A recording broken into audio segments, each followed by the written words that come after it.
Bab 1611. Corin sebenarnya tidak ingin menghentikan Aaron dan Annie untuk menikah. Dia hanya khawatir Annie akan patah hati lagi karena Aaron. Dia dan Aaron tumbuh bersama, jadi wajar jika dia percaya pada Aaron sebagai teman. Sebagai suami, Aaron jelas bukan tipe suami yang ideal. Ia menoleh ke Annie yang tidak begitu pintar dan berkata dengan sangat serius, "Annie, karena kamu sudah memutuskan untuk mempercayai Aaron lagi, aku tidak akan mengatakan apapun lagi dan mendoakan yang terbaik untuk kalian berdua. Tetapi jika dia mengecewakanmu di masa depan, kamu harus ingat untuk datang kepadaku, dan aku akan menanganinya untukmu." Annie menatap Corin dengan air mata di matanya. Kemudian dia berdiri dan melangkahi Aaron untuk memeluknya. "Oh, Corin, kau masih sangat baik padaku, meskipun Paman Jeremy sudah tidak ada lagi." Corin tidak terbiasa dengan kontak sedekat ini, jadi dia menarik tangan Annie sambil terkekeh pelan dan mendorongnya ke pelukan Aaron. Setelah itu, dia duduk agak jauh dari mereka berdua. "Nah, kenapa kalian berdua tidak pergi dan merencanakan pernikahan? Aku pasti akan hadir bersama anak-anak." Annie mengangguk penuh terima kasih. "Ngomong-ngomong, ini kedua kalinya kau menghadiri pernikahanku. Aku sangat tersentuh, dan juga sedikit sedih. Kau dan Paman Jeremy masih bersama saat kalian menghadiri pernikahanku yang pertama, tapi sekarang dia." Annie pasti akan merasa sedih, dan belum lagi merasa kasihan pada Corin, saat memikirkan Jeremy. Pasti berat bagi Corin, namun dia masih dengan keras kepala menunggu Paman Jeremy kembali. Hampir semua orang di keluarganya dan di keluarga Holden mengira Jeremy telah meninggal.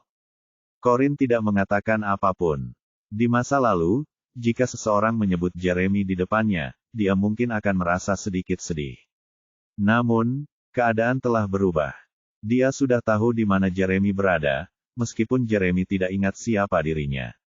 Namun, dia belum menceritakan hal itu kepada siapapun. Semakin sedikit orang yang tahu, semakin baik. Melihat Corin terdiam, Aaron berpikir bahwa kata-kata Annie lah yang membuatnya sedih. Ia segera memindahkan Annie ke sisinya dan mengganti topik pembicaraan. "Hei, bos sudah memberi restu, jadi jangan sedih lagi. Kalau tidak, aku juga akan sedih." Annie mulai tertawa ketika melihat wajah sedih Aaron yang dibuat-buat. "Puff, kenapa kamu harus sedih? Bukannya kamu harus meninggalkan rumah dan menggunakan nama suamimu?" Aaron mengerutkan kening dan berkata dengan sedih, "Siapa bilang aku tidak perlu meninggalkan rumah? Bukankah aku sudah memindahkan barang-barangku ke rumah baru kita? Bagaimana kau tidak melihat pengorbananku, Annie?" Bibir Annie berkedut. "Aku bicara tentang rumah, bukan bangunan." Kalian para pria benar-benar tidak mengerti kami para wanita, ya. Lupakan saja, aku tidak mau bicara lagi denganmu." Melihatnya hendak melarikan diri, Aaron dengan cepat menariknya kembali ke pelukannya. "Kau mau pergi kemana? Dengan siapa kau akan berbicara kalau bukan denganku? Mulai sekarang, aku akan menjadi orang terdekatmu, jadi kau harus menceritakan semuanya padaku." Annie terperangkap dalam pelukannya, membuatnya tersipu. "Lepaskan. Kita tidak seharusnya melakukan ini di depan Corin. Dia akan menertawakan kita. Lepaskan aku sekarang." Aaron tidak melepaskan genggamannya. Sebaliknya, dia berkata dengan nada menggoda, "Dia tidak akan menertawakan kita. Lagi pula, sangat wajar bagi pengantin baru untuk bertingkah mesra selama masa bulan madu." Saat itu, wajah Annie sudah memerah. "Berhenti. Ada orang lain juga di sini. Lepaskan aku." Aaron menatap kedua orang di sebelahnya dan menganggapnya lucu. "Annie, kau terlalu khawatir. Sante dan Sunny lebih menyebalkan daripada kita. Mereka tidak malu, jadi mengapa kita harus malu?" Sante terdiam. Bab 1612. Sunny, yang duduk di sebelah Sante, sama sekali tidak merasa malu. Dia merangkul Sante dan berkata, "Apakah kamu mencoba bersaing untuk melihat siapa yang bisa bertingkah lebih mesra?" "Yah, aku bisa. Kami jamin Anda tidak akan pernah menang melawan kami." Sante mendorongnya menjauh dengan jijik. "Jangan libatkan aku dalam hal ini."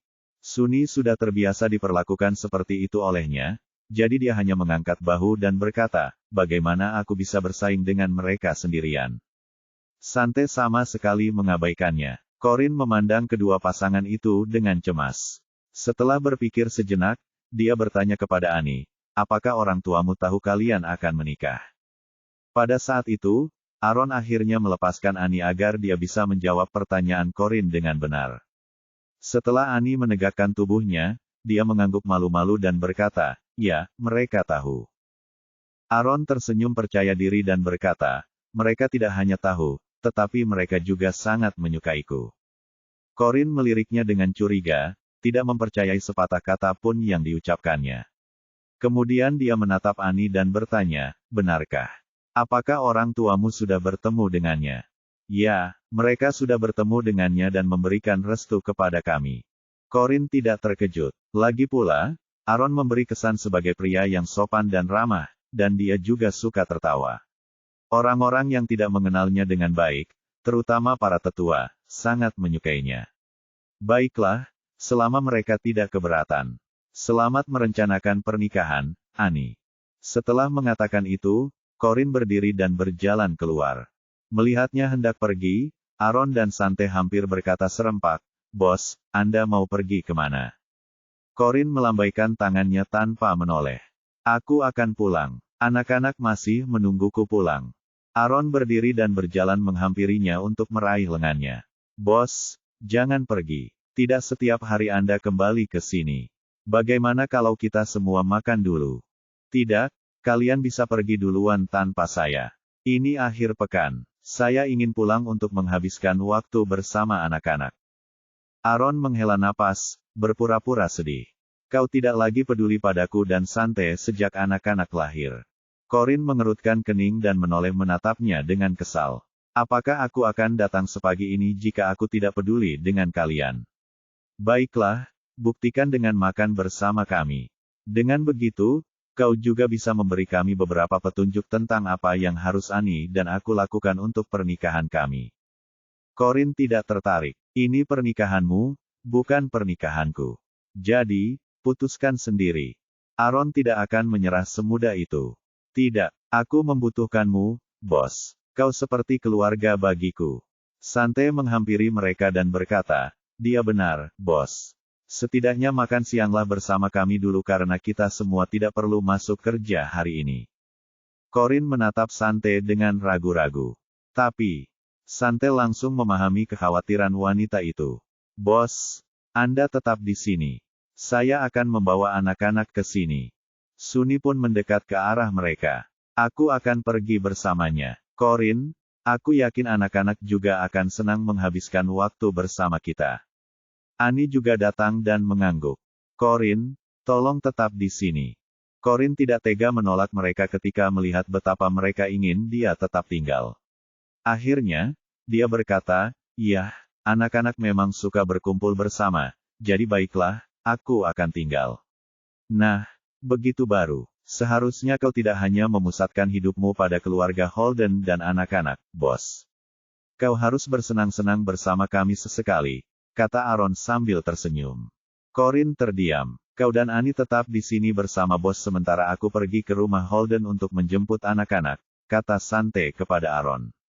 Bab 1613. Sante berjalan ke lobi untuk mengambil kunci mobil. Suni segera mengikutinya. Tunggu, Sante, aku ikut denganmu. Sante mengabaikannya, tetapi dia juga tidak mencegahnya untuk mengikutinya. Sambil memperhatikan mereka berdua keluar, Aaron merangkul bahu Corin dan bertanya, bos, menurut Anda Sante dan Tuan Suni akan menikah setelah saya dan Annie? Corin menyipitkan matanya. Mungkin, Suni serius dengan Sante, tapi apakah dia bersedia menikah dengannya? Nah, itu cerita lain. Dia hendak menelepon Francine dan memberitahunya bahwa Sante dan Suni sedang dalam perjalanan menjemput anak-anak agar dia bisa mempersiapkan mereka. Namun, dia menerima telepon dari Lukas sebelum dia sempat melakukannya. Corin, kau di mana? Tanyanya. Corin memikirkan siapa yang Lukas temui di luar negeri, dan jantungnya tiba-tiba berdebar kencang. Tuan Lukas, apakah Anda sudah kembali ke kota? Apakah Anda sudah bertemu dengan guru seni? Ya, kamu di mana? Aku akan mencarimu. Lebih baik kalau kita bicara secara langsung. Corin merasa bimbang. Setelah memberitahu Lukas lokasinya, dia mulai melamun. Dia ingin mengetahui jawabannya, tetapi dia takut jawabannya tidak akan seperti yang dia harapkan. Aaron dan Annie saling bertukar pandang. Keduanya merasa bahwa Corin tampak melamun setelah menerima telepon. "Bos, apakah itu Tuan Lukas barusan?" tanya Aaron dengan hati-hati. Corin tersadar dari lamunannya dan mengangguk. "Apa yang dia katakan sampai membuatmu begitu teralihkan perhatiannya?" tanya Annie. Corin melambaikan tangannya. "Bukan apa-apa. Beritahu aku kalau dia sudah sampai. Aku mau berbaring di kamarku sebentar." Setelah mengatakan itu, dia masuk ke kamar lamanya dan menutup pintu. Aaron dan Annie saling pandang. "Menurutmu apa yang terjadi padanya?" Aaron menepuk bahu Annie dan berkata, "Jangan khawatir, aku yakin dia baik-baik saja. Dia mungkin hanya bangun terlalu pagi dan merasa sedikit mengantuk sekarang." Annie memiringkan kepalanya dan berpikir, hanya itu. Dia hanya mengantuk. Mengapa rasanya dia banyak berpikir setelah menjawab telepon. Setengah jam kemudian, bel pintu berbunyi. Aaron membuka pintu, dan Lukas, yang tampak lelah karena perjalanan, berdiri di ambang pintu. "Di mana Corin?" Aaron mundur sedikit, memberi ruang baginya untuk masuk. "Dia sedang beristirahat di kamarnya. Silakan masuk sementara saya memanggilnya untukmu." Lukas mengangguk dan masuk. Ketika melihat Annie di sana, dia mengangguk sedikit sebagai salam sebelum mengikuti Aaron ke kamar Corin. Aaron mengetuk pintu Corin. "Bos, Tuan Lukas ada di sini." Pintu terbuka setelah beberapa detik. Corin berdiri di sana dengan tenang dan berkata kepada Lukas, "Silakan masuk, Tuan Lukas." Lukas menatapnya lalu masuk. Corin segera menutup pintu. Aaron berdiri di ambang pintu dengan ekspresi bingung. Apa yang mungkin mereka bicarakan sampai tidak bisa mereka katakan di depanku? Annie berjalan mendekat dan menatap pintu yang tertutup. Dia menggelengkan kepala dan menghela napas. Jika Paman Jeremy masih di sini, dia pasti akan sangat cemburu. Dia sangat mudah cemburu sampai-sampai dia tidak mengizinkan Corin berjalan terlalu dekat dengan pria lain. Oh, seandainya saja dia ada di sini. Bab 1614. Sementara itu, di suite hotel, Jeremy tiba-tiba bersin. "Aho, Sofia," yang baru saja kembali dari pertemuan dengan ayahnya, kebetulan mendengarnya dan tampak khawatir. "Zakari, kenapa kamu bersin-bersin? Bukankah kamu sudah minum obat flu? Kamu seharusnya sudah sembuh sekarang." Sambil berbicara, dia dengan cepat melangkah maju dan menyentuh dahi Jeremy. Dahinya tidak panas. Jeremy mengangkat tangannya dan dengan lembut menepis tangan wanita itu. "Aku baik-baik saja, hanya saja hidungku sedikit gatal. Mungkin karena debu di udara." "Oh, syukurlah. Nanti aku akan minta petugas kebersihan untuk membersihkan kamar kita lagi agar debu di sini hilang," kata Sofia lega. "Oke." Sofia memandang anak itu, yang tertidur di tempat tidur sambil memegang mainannya. Benyamin tidur lagi. Anak itu cuma main, makan, dan tidur. Jeremy juga melirik anak yang sedang tidur di tempat tidur. Kemudian dia mengerutkan kening dan, dengan nada agak menuduh, bertanya, "Mengapa kau membiarkannya kembali ke sini sendirian? Bagaimana jika dia kabur dari hotel?" Sofia sedikit terkejut. Dia kemudian tampak malu. Aku sedang sibuk berbicara dengan ayahku saat itu, tetapi Benyamin bersikeras untuk kembali mencarimu." Tiba-tiba, ia mendapat ide, jadi ia menambahkan, "Tapi aku tidak membiarkannya lari pulang sendirian. Aku meminta Lilin untuk mengantarnya pulang." "Zakari, apa kau tidak melihat Lilin?" Jeremy mengerutkan kening. "Tidak." Sofia menghela napas dengan pura-pura marah. "Lilin pasti sudah kembali setelah mengantar Benyamin ke depan pintu." "Zakari, Benyamin juga anakku, jadi wajar jika aku juga mengkhawatirkan keselamatannya. Jangan sampai hal yang sama terjadi lagi. Lilin masih anak-anak. Bagaimana jika mereka berdua tiba-tiba punya ide untuk kabur dari hotel bersama? Akan terlambat jika mereka diculik atau tertabrak mobil." Sofia berpura-pura terlihat bersalah. "Kau benar, Zakari. Aku sangat senang bertemu ayahku sampai aku tidak memikirkannya. Anak kita sekarang sudah berada di usia di mana dia tidak memikirkan konsekuensinya." Kamu harus selalu mengawasinya. Aku berharap bisa membantumu, tetapi aku tidak bisa bergerak semudah kamu. Kalau tidak, aku tidak akan membebankan semua tanggung jawab ini padamu sendirian. Sofia mengangguk. Zakari, aku mengerti. Tolong jangan marah. Aku pasti akan lebih mengawasinya mulai sekarang. Jeremy selalu bersikap dingin padanya, dan dia sudah terbiasa dengan itu. Namun, dia tidak bisa tidak berpikir bahwa ada alasan lain mengapa Jeremy begitu tegas dan tidak senang membiarkan Benjamin kembali ke suite sendirian. Zakari, kenapa tiba-tiba kamu terlihat sangat kesal padaku? Apa Benjamin mengatakan sesuatu padamu setelah dia kembali? Tanyanya dengan hati-hati. Jeremy mengangkat matanya dan menatapnya dengan saksama. Apa yang membuatmu berpikir dia mengatakan sesuatu padaku? Sofia merasa Jeremy tiba-tiba sangat marah padanya karena Benjamin menjelek-jelekkan dirinya setelah kembali. Zakari pasti akan membenciku jika aku berpura-pura tidak terjadi apa-apa, pikirnya. Lalu, katanya dengan sedih, baiklah, aku akui aku memang memarahinya saat bersama ayah. Tapi itu karena dia benar-benar tidak sopan kepada ayah. Aku bisa mentolerirnya jika dia tidak sopan kepadaku karena dia anakku. Tetapi ayah langsung marah dan memarahiku karena tidak mendisiplinkan anakku sendiri. Dan ayah tahu bagaimana temperamen ayah. Aku takut dia akan memukul Benjamin, jadi aku pura-pura memarahi Benjamin untuk menenangkannya. Jadi yang ingin kutanyakan adalah, apakah Benjamin menceritakan apa yang terjadi setelah dia kembali? Setiap kata yang keluar dari bibir Sofia adalah kebohongan. Dia tidak ragu untuk berperan sebagai korban jika itu berarti Jeremy akan mencintainya. Bab 1615. Jeremy menyaksikan penampilan Sofia dengan tenang untuk waktu yang lama sebelum berbicara. Dia tidak mengatakan apapun tentangmu. Dia hanya terlihat sedikit kesal, itu saja. Selama bertahun-tahun, dia telah menonton terlalu banyak penampilan Sofia. Tidak peduli seberapa bagus penampilannya, dia tetap bisa tahu kapan Sofia berbohong. Karena itu, dia sama sekali tidak terkejut. Meskipun begitu, tidak ada yang bisa dia lakukan karena dia terkurung di kursi rodanya. Kadang-kadang dia ikut bermain dengannya, tetapi sebagian besar waktu, dia hanya duduk dengan perasaan hampa. Sofia menghela napas. Jadi dia marah padaku. Baiklah, aku akan menebusnya saat dia bangun. Oke, ngomong-ngomong, ayah bilang kita akan makan malam di luar malam ini karena dia tidak tega membiarkan Melinda memasak untuk kita semua. Dia juga bilang dia sudah memesan meja. Jeremy mengerutkan kening. Apakah aku tidak boleh ikut?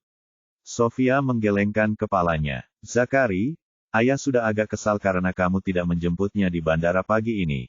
Jadi dia pasti akan marah besar jika kamu tidak datang ke makan malam keluarga nanti. Lagi pula, kupikir kamu peduli dengan pendapatnya tentangmu. Jeremy menunduk melihat tangannya. Baiklah, aku mengerti. Sofia menatapnya dengan saksama. Jadi, itu berarti kau akan pergi. Jeremy mengangguk. Ya, aku akan pergi. Bisakah kau membantuku memilih pakaian untuk malam ini? Sofia tersenyum bahagia. Tentu saja, aku tahu kau tidak akan mempersulitku, Zakari. Aku akan pergi memilih pakaianmu sekarang. Suaranya pasti akan menjadi lebih keras ketika dia bahagia. Jeremy mengerutkan kening, mengangkat jari ke bibirnya, dan melirik anak yang masih tidur di tempat tidur. Sofia langsung mengecilkan volume suaranya. Maaf, aku selalu lupa diri saat sedang bahagia. Untung Benjamin tidak bangun. Baiklah, aku akan memilihkan pakaianmu sekarang, Zakari.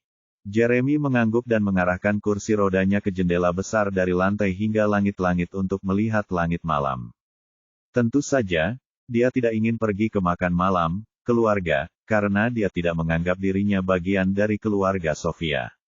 Sebelumnya, dia tidak tahu siapa dirinya sebenarnya dan hanya bisa menerima apa yang mereka katakan kepadanya. Namun, keadaan telah berubah. Dia sudah mengetahui masa lalunya, dan menurutnya, Sofia dan ayahnya adalah pelaku utama yang membuatnya menjadi seperti sekarang. Terlepas dari semua itu, mereka masih berpura-pura bahwa mereka semua adalah satu keluarga besar yang bahagia. Sungguh menggelikan. Sementara itu, Corin berdiri di dekat jendela besar kamarnya sambil menatap awan malam dengan lelah. Jadi, kau sama sekali tidak sempat bertemu Nelly Nymphaya secara langsung.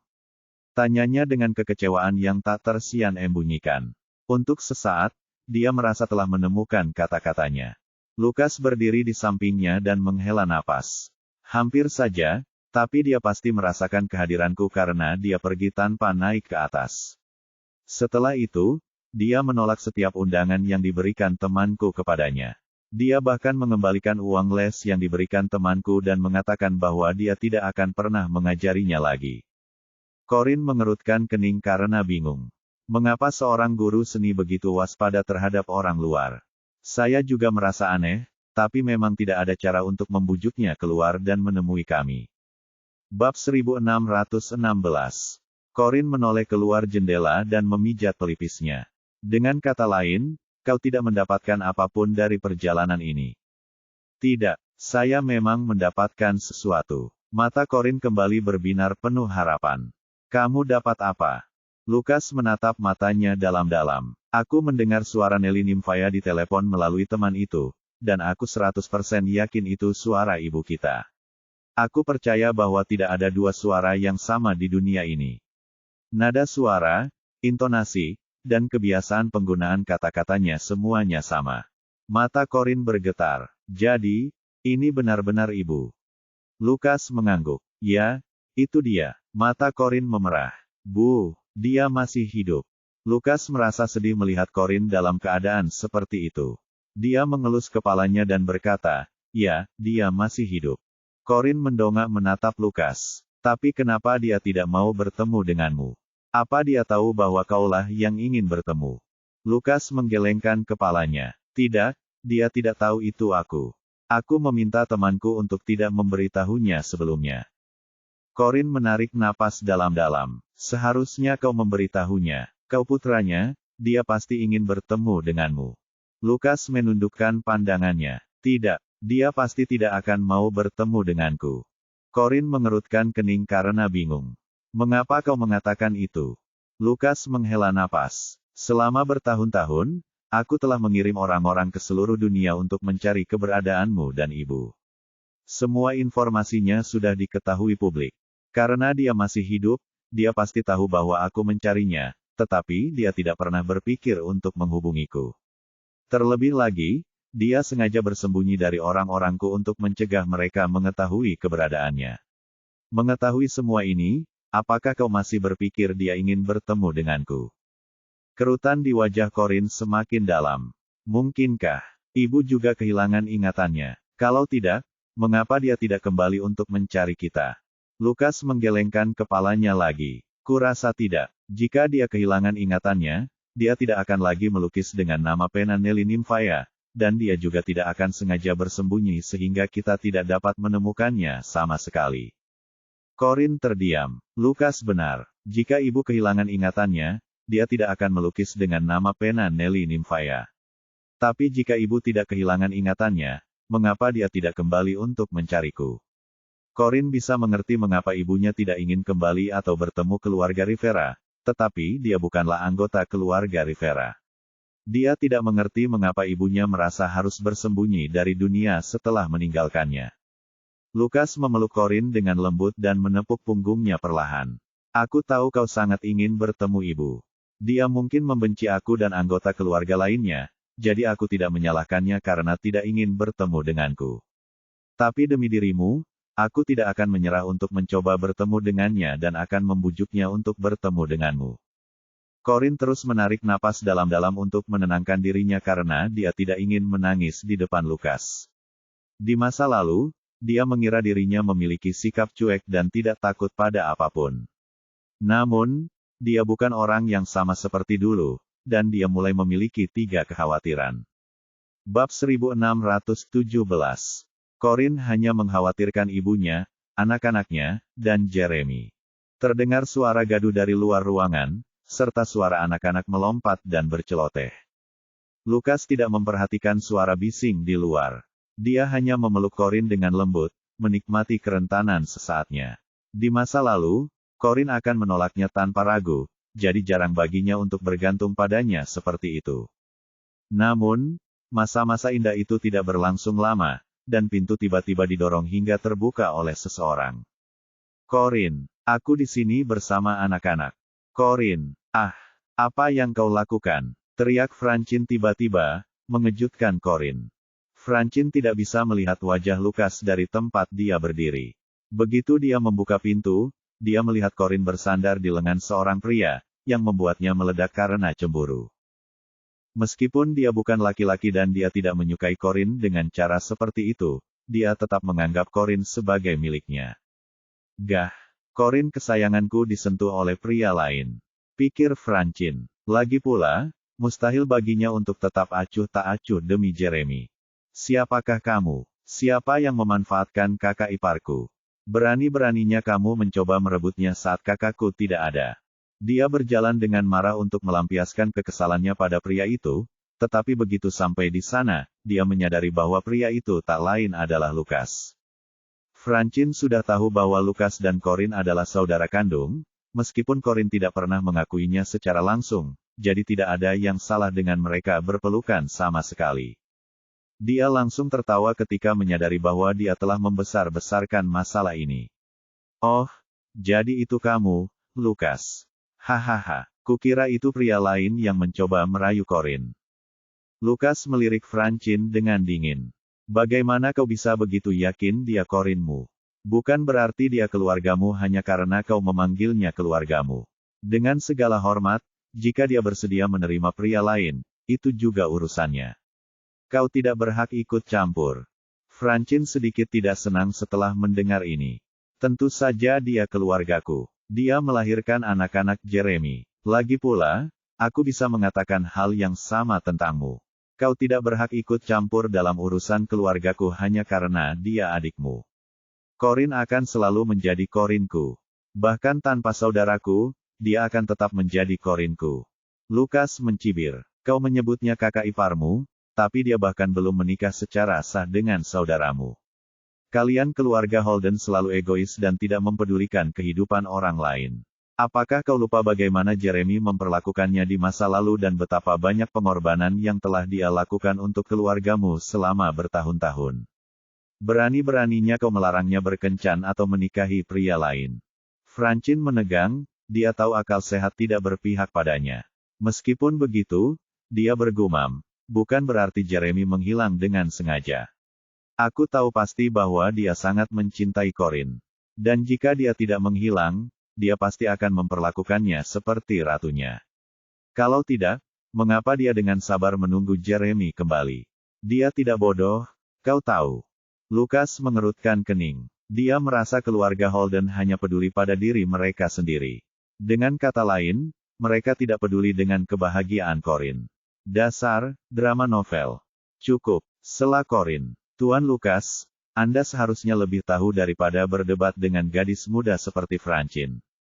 Lukas mengerutkan bibir dan tidak berkata apa-apa lagi. Francine merasa seperti dia telah menang. Dia mendekati Corin dan berkata, Corin, apa yang kukatakan tadi masuk akal, kan? Bibir Corin berkedut tak berdaya. Di mana anak-anak? Mereka sedang bermain di luar bersama Sunny. Mereka langsung melompat kegirangan saat mendengar Sunny akan datang. Aku khawatir mereka akan merepotkanmu, jadi aku ikut untuk membantu. Bab 1618. Oke, terima kasih. Aku akan menemui mereka sekarang, kata Corin. Dia berjalan keluar pintu dengan Francine yang secara alami mengikutinya dari belakang. Lukas memijat pangkal hidungnya sebelum berjalan keluar mengikuti mereka. Begitu Corin keluar, dia melihat anak-anak mengerumuni Sunny dan meminta keripik kepadanya. Sunny pasti membelikan mereka banyak makanan ringan di perjalanan, pikir Corin. Baiklah, berikan. Anak-anak tidak boleh makan terlalu banyak keripik, kata Corin. Mendengar suaranya, anak-anak itu langsung menoleh dan berteriak serempak, Mama. Corin berjalan menghampiri anak-anak dan memukul kepala mereka satu persatu. Apakah kalian semua lupa apa yang ibu katakan? Kalian tidak boleh makan makanan cepat saji tanpa meminta izin ibu dulu. Anak-anak itu langsung menundukkan kepala karena malu dan cemberut. Merasa kasihan pada mereka, Suni berjalan menghampiri Corin dengan sebungkus keripik masih di tangannya dan berkata, "Corin, kau menakut-nakuti mereka. Apakah kau harus begitu ketat pada mereka saat mereka bersenang-senang di luar? Lagi pula, mereka tidak selalu makan makanan sampah, jadi apa salahnya mereka memakannya sekarang?" Corin menatap Suni dengan tajam. "Aku menakut-nakuti mereka. Aku ibu mereka, jadi bagaimana mungkin aku menakut-nakuti mereka? Sedangkan kau, seharusnya kau tidak membeli begitu banyak makanan sampah untuk mereka. Bagaimana jika mereka sakit perut karena makan semua makanan sampah itu? Bukan kau yang akan merawat mereka jika itu terjadi. Corin, aku membeli semua makanan cepat saji ini dari supermarket, dan makanan ini tidak beracun.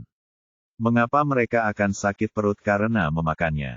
Sebagai paman mereka, aku berjanji akan menjaga mereka jika mereka sakit perut karena makan makanan cepat saji. Tidakkah kau mau memberi mereka istirahat dan membiarkan mereka makan atau bermain apapun yang mereka inginkan hanya untuk hari ini?"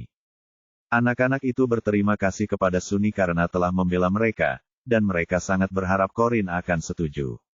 Mereka menarik-narik pakaiannya dan menatapnya dengan mata sedih seperti anak anjing.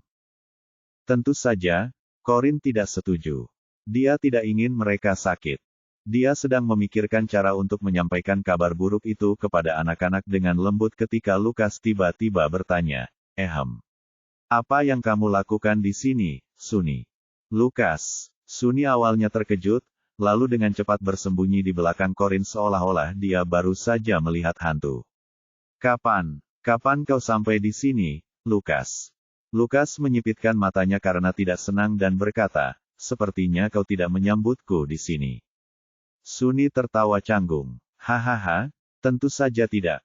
Aku hanya terkejut melihatmu di sini.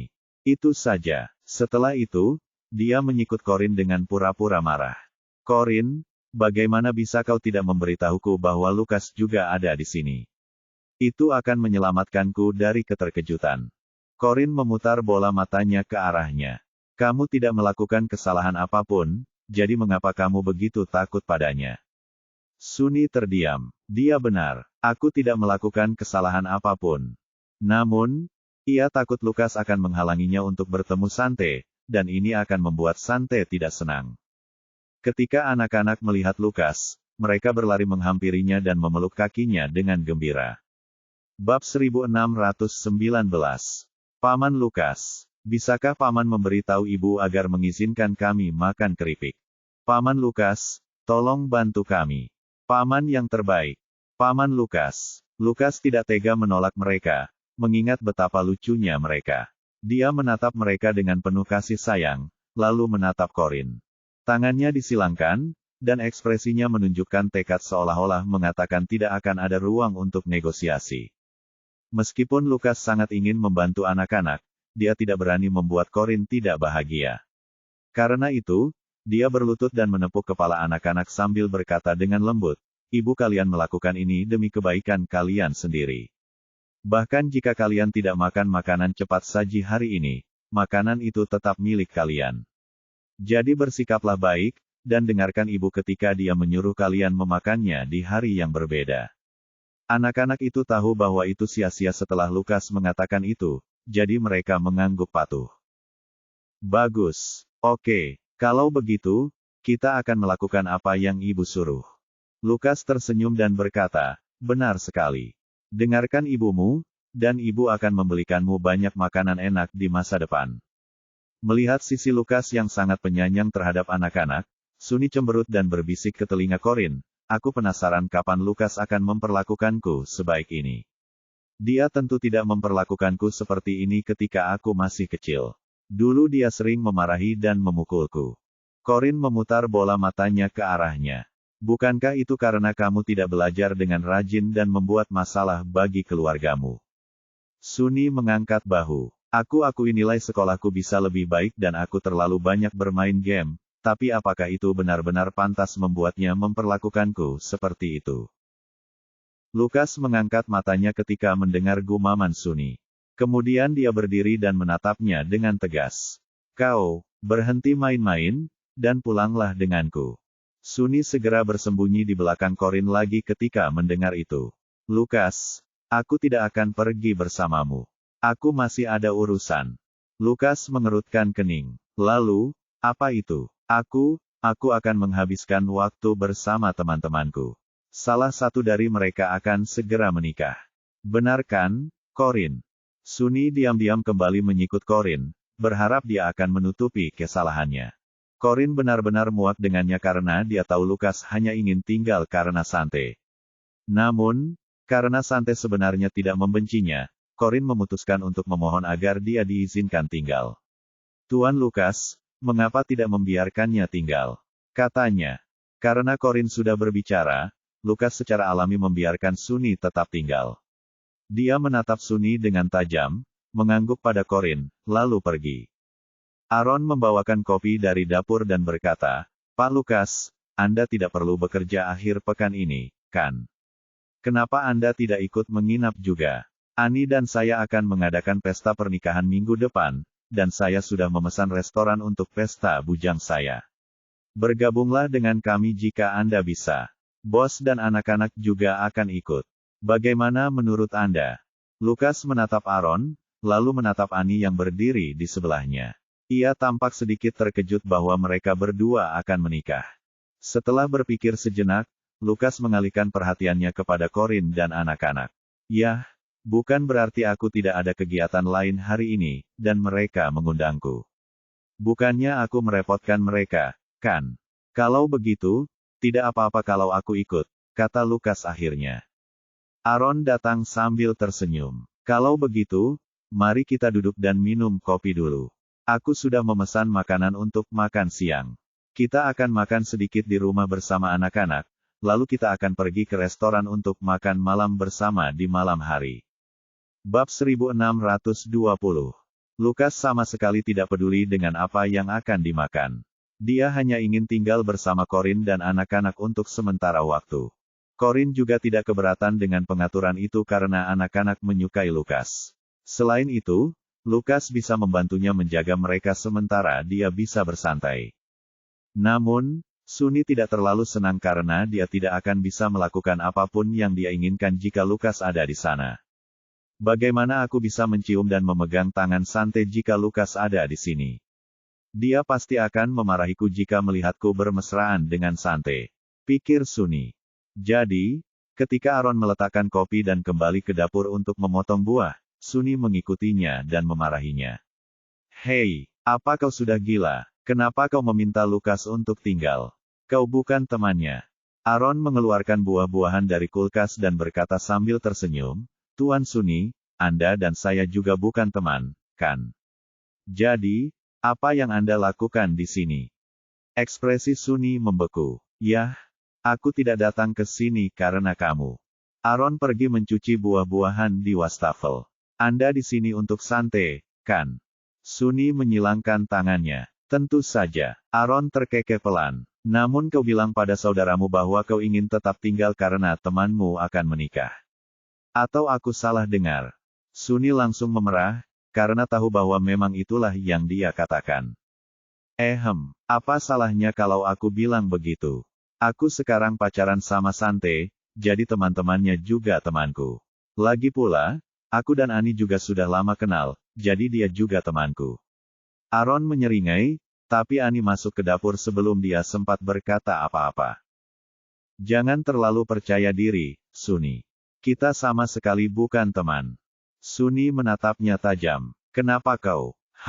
Apa kau benar-benar berpikir aku akan peduli jika kau adalah temanku?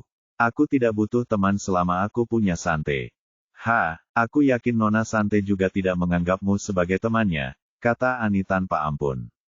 Wajah Sunny menegang. Dia mengangkat dagunya dan berkata dengan percaya diri, tentu saja dia tidak menganggapku sebagai temannya, dan itu karena aku pacarnya.